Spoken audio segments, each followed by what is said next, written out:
મિત્રો આજના આ વિડીયોમાં આપણે નોન વર્બલ ટેકનિકલ એપ્ટિટ્યૂડના કેટલાક ક્વેશ્ચન્સ જોઈશું।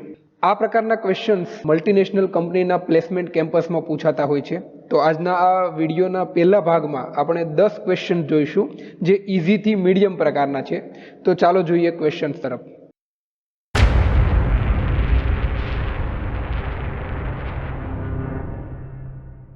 પહેલો ક્વેશ્ચન એકદમ ઇઝી છે। અહીંયા 3 બેવલ ગિયર આપેલા છે અને એમાં બતાવેલું છે કે એમ ગિયર જે છે એ કંઈક આ પેટર્નમાં ફરે છે જે ઉપર બતાવેલું છે એરો। તો એચ ગિયરનું રોટેશન કઈ દિશામાં હશે? આપણી પાસે 3 ઓપ્શન આપેલા છે। રોટેશનનો પ્રકાર એ પ્રકારે હશે જે નીચે આપેલો છે એચ ગિયરમાં બતાવ્યો છે, કે બી પ્રકારે હશે, અથવા કેન નોટ બી ડિસાઇડેડ એટલે નક્કી ન કરી શકાય। તો આ પ્રશ્નમાં આપણને એમ કઈ દિશામાં ફરે છે એ આપેલું છે, તો એના પરથી આપણે એચ નક્કી કરવાનું છે। તો વચ્ચેનો જે બેવલ ગિયર આપેલો છે જે કનેક્ટિંગ ગિયર છે એની દિશા પણ આપણે નક્કી કરવી પડશે। આ જે એરો બતાવેલો છે એ એમની બહારની સપાટી એ દિશામાં ફરે છે, એનો મતલબ અહીંયા જે કનેક્ટિંગ લાઇન છે ત્યાંથી ગિયર બહારની દિશામાં આવતો હશે, એટલે આ જે બીજો ગિયર છે એ નીચેની દિશામાં ફરતો હશે, અને એનો મતલબ નીચેની કનેક્ટિંગ લાઇનમાં મટીરિયલ અંદરની દિશામાં જઈ રહ્યું છે। તો આ જે ગિયર છે ગિયર એચ એ આ દિશામાં ફરતો હશે। તો સાચો જવાબ થશે એ। એમાં જે રીતે બતાવ્યું છે એ રીતે રોટેશન સાચા જવાબમાં આવશે। ક્વેશ્ચન 2માં 2 ગ્લાસના કપ આપેલા છે અને એની અંદર સરખા જથ્થામાં અને સરખી ગરમ હોય એવી કોફી ભરેલી છે। હવે પ્રશ્ન એવો છે, ગ્લાસ અથવા તો કપ એ કે કપ બી બેમાંથી કયા કપમાં કોફી ધીમે ધીમે કૂલ થશે? ઓપ્શન આપણને આપેલા છે કપ એમાં, બીમાં, કે બંને સરખી રીતે જ કૂલ થશે સરખા રેટથી, કે નક્કી ન કરી શકાય। 4 ઓપ્શન છે આપણી પાસે। ટેકનિકલી જોઈએ તો કોઈ પણ લિક્વિડનો કુલિંગ રેટ આપણે જોતો હોય તો એને કૂલ કરવા માટે કયા કયા પરિબળો ધ્યાનમાં લેવા જોઈએ એ આપણે જોવા જોઈએ। તો આમ જોઈએ તો જે કાચનો કપ છે એની જે કપની સપાટી છે એમાં હીટ ટ્રાન્સફર થવાની શક્યતાઓ ઓછી છે, એટલે મોસ્ટ ઓફ હીટ ટ્રાન્સફર જે છે એ જે ખુલ્લી સપાટી છે ત્યાંથી એન્વાયરમેન્ટમાં હીટ ટ્રાન્સફર થશે। તો સોલ્યુશન તરીકે આપણે એવું વિચારી શકીએ કે જે કપમાં કોફીનો સરફેસ એરિયા એન્વાયરમેન્ટ સાથે વધારે કોન્ટેક્ટમાં હોય, વધારે ઓપન હોય, એમાં ઝડપથી કુલિંગ થશે। તો કપ એ જે છે એમાં સરફેસ એરિયા કે જે એન્વાયરમેન્ટ સાથે ઓપન છે એ વધારે છે, તો એ ઝડપથી કૂલ થશે। કપ બીની કોફી ધીમેથી કૂલ થવાની છે।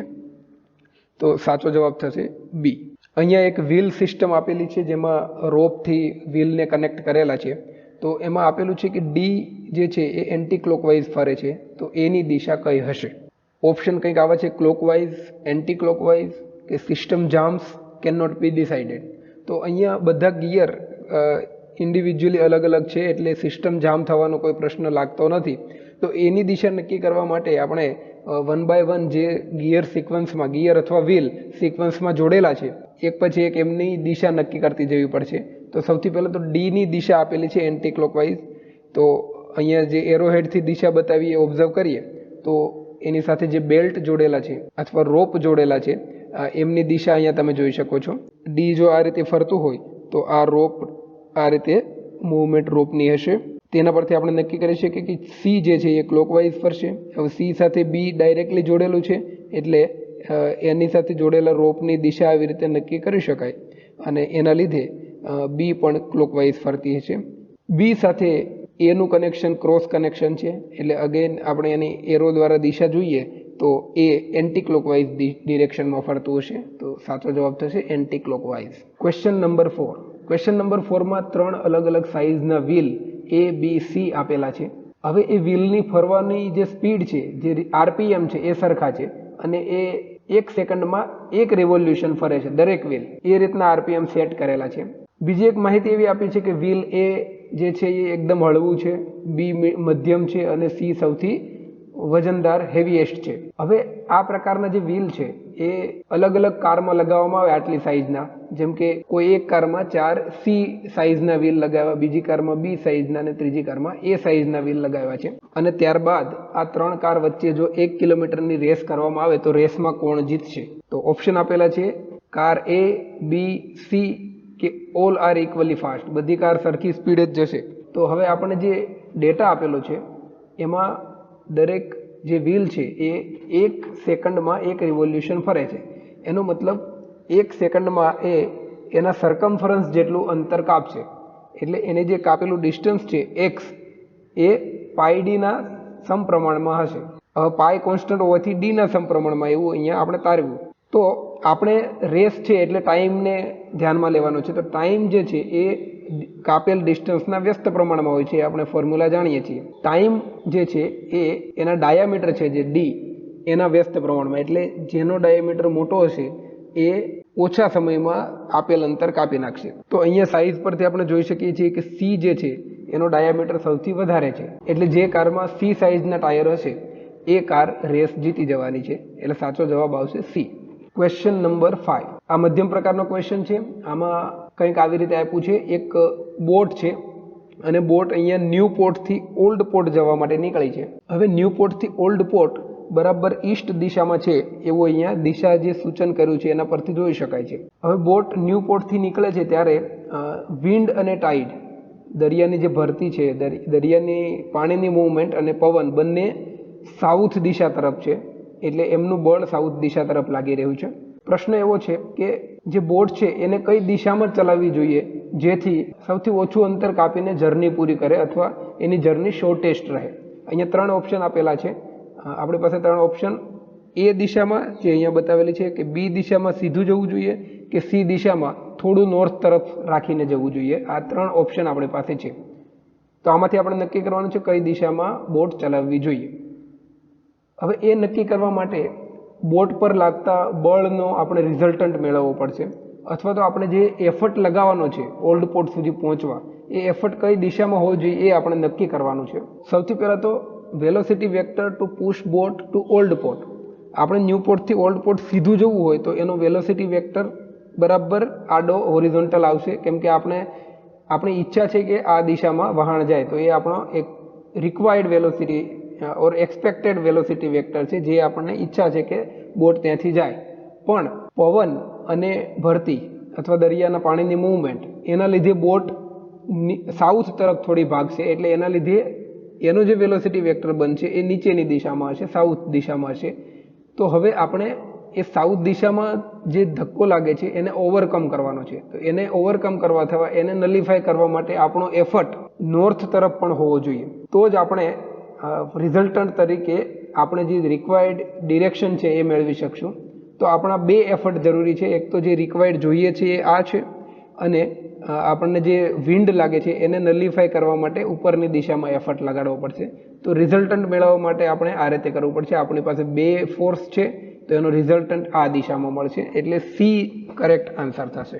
ક્વેશ્ચન નંબર 6માં એક બીમ આપેલો છે અને બીમની નીચે 4 સપોર્ટ આપેલા છે. પ્રશ્ન એવો છે કે નીચેનામાંથી કયા 2 સપોર્ટ કાઢી લઈએ તો પણ બીમ જે પોઝિશનમાં છે એમ જ રહેશે, પડી જશે નહીં. હવે તમને અહીંયા 3 ઓપ્શન છે, ડી અને સી, એ અને સી, એ અને બી, કે ગમે તે 2 કાઢી લો તો એ ક્યારેય પડવાનો નથી. હવે અહીંયા ક્લિયર છે કે આપણે 2 સપોર્ટ કાઢી લેવાના છે. હવે આપણે બીમને જો બેલેન્સમાં રાખવું હોય તો સીધી વસ્તુ છે કે સેન્ટર ઓફ ગ્રેવિટી જે છે એ આપણે જે 2 સપોર્ટ રાખ્યા છે એની વચ્ચે હોવું જોઈએ, તો જ બીમ બેલેન્સ રહેશે, નહીતર એક બાજુ પડી જશે. હવે આ બીમનું સેન્ટર ઓફ ગ્રેવિટી ક્યાંક અહીંયા હશે મિડલમાં, એવું આપણે સમજી શકીએ ફિગર પરથી. એનો મતલબ એવો થયો કે આ જે સેન્ટર ઓફ ગ્રેવિટી છે એના કોઈ એક બાજુના બંને સપોર્ટ તમે લઈ લેશો તો પડી જશે. બંને બાજુથી એક સપોર્ટ લેશો તો બીમ પડવાની શક્યતાઓ નથી. એટલે અહીંયા જે ઓપ્શન આપેલા છે ડી અને સી, તો ડી અને સી બંને સેન્ટર ઓફ ગ્રેવિટીથી ડાબી બાજુ છે, તો એ લેવાથી પડી જશે.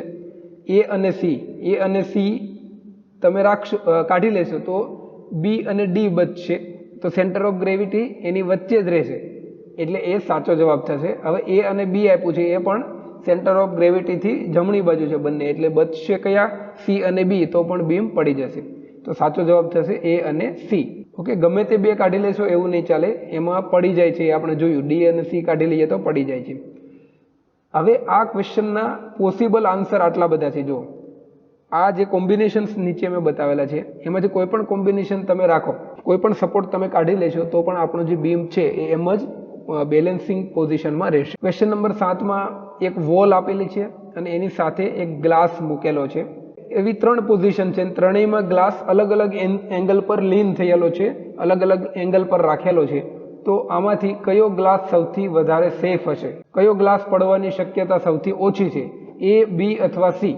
અને ચોથો ઓપ્શન છે ડઝ નોટ મેટર, એનાથી કંઈ ફરક પડતો નથી. તો એના માટેનો રૂલ કંઈક આવો થશે, જે ગ્લાસનું સીજી વોલથી વધારે નજીક હશે એ ગ્લાસ પડવાની શક્યતા ઓછી હશે. જેમ વોલથી દૂર જશે એમ જે બેન્ડિંગ મોમેન્ટ આવશે અથવા જે કપલ જનરેટ થશે ગ્લાસને નીચે પાડવા માટે, એનું મોમેન્ટ વધતી જશે. તો અહીંયા તમે જોઈ શકો છો કે જે ગ્લાસ છે એના સેન્ટર ઓફ ગ્રેવિટી અહીંયા ક્યાંક છે, અને એમાં તમે જોઈ શકો સી ગ્લાસ છે એનું સેન્ટર ઓફ ગ્રેવિટી વોલથી સૌથી નજીક હોવાથી એ સાચો જવાબ થશે. ક્વેશ્ચન નંબર 8, અહીંયા 4 રબર વ્હીલ આપેલા છે અને એમાં કહેવામાં આવ્યું છે કે સી જે છે એ ક્લોકવાઇઝ દિશામાં ફરે છે, તો ડી કઈ દિશામાં ફરશે? સી રબર વ્હીલ બી ને ફેરવશે, બી એ ને ફેરવશે અને ડી ને એ ફેરવશે. તો ઓપ્શન્સ આપણને કંઈક આવા, clockwise, all turns in same direction, anti clockwise કે નન વિલ ટર્ન. ઓકે, આવા ઓપ્શન આપેલા છે. હવે સી ફરે છે એટલે એની સાથે કનેક્ટેડ બધા ફરવાના જ છે, એ આપણને ખ્યાલ આવી જાય. તો હવે ડિરેક્શન જોઈએ તો સી ક્લોકવાઇઝ ફરે છે તો બી એન્ટી ક્લોકવાઇઝ ફરશે, તો એ પાછો ક્લોકવાઇઝ ફરશે તો એની સાથે જોડાયેલ ડી એન્ટી ક્લોકવાઇઝ ફરશે, એટલે સાચો જવાબ થશે એન્ટી ક્લોકવાઇઝ. ક્વેશ્ચન નંબર 9માં એક ડેમ બતાવેલો છે, એમાં આખે આખું પાણીથી ડેમ ભરેલો છે અને એમાં 3 પોઈન્ટ બતાવેલા છે, એ, બી અને સી. તો આ 3 પોઈન્ટમાંથી સૌથી વધારે પ્રેશર કયા પોઈન્ટ પર હશે એવો ક્વેશ્ચન પૂછવામાં આવ્યો છે. ઓપ્શન છે એ, બી, સી કે ઓલ પોઈન્ટ્સ ઇક્વલી, દરેક પોઈન્ટ પર એક સરખું પ્રેશર એક્ઝર્ટ થશે. તો આ પ્રશ્નના સોલ્યુશન માટે આપણે એવું વિચારી શકીએ કે પાણીમાંના કોઈ પણ પોઈન્ટ પર લાગતું જે પ્રેશર છે એ એના પર લાગતું એટમોસ્ફેરિક પ્રેશર પ્લસ એના ઉપર રહેલું જે પાણી છે એના વેઇટને લીધે જનરેટ થતું પ્રેશર, એ બંનેનો સરવાળો કરીએ એટલું થશે. હવે આપણે જોઈ શકીએ કે જે એ સપાટી છે ત્યાં એટમોસ્ફેરિક પ્રેશર તો લાગે જ છે, પ્લસ પાણીનો આટલો જથ્થો જે એરો દ્વારા બતાવ્યો છે એટલો જથ્થો છે, તો એટલું પ્રેશર એક્સ્ટ્રા લાગશે. બી સપાટી જોઈએ તો ત્યાં એટમોસ્ફેરિક પ્રેશર તો લાગે જ છે, પ્લસ પાણીની સપાટી આટલી વધારે છે એના ઉપર, એટલે એટલું પ્રેશર એના પર વધી જશે. તો એ રીતે સી પર સૌથી વધારે પાણીની સપાટી અથવા પાણીનો જથ્થો છે, તો પોઈન્ટ સી પર મેક્સિમમ પ્રેશર લાગશે, એટલે સાચો જવાબ સી થશે. ક્વેશ્ચન નંબર 10માં 3 ફ્રેમ આપેલી છે અને ફ્રેમની બેક સાઈડ અહીંયા બતાવેલી છે અને ફ્રેમને આપણે દિવાલ સાથે લગાવવાની છે. ફ્રેમને જે લગાવવા માટેનો હૂક છે એ હૂકની પોઝિશન તમને અહીંયા બતાવેલી છે, એ, બી, સી ત્રણેયમાં અલગ અલગ જગ્યા પર હૂકની પોઝિશન છે.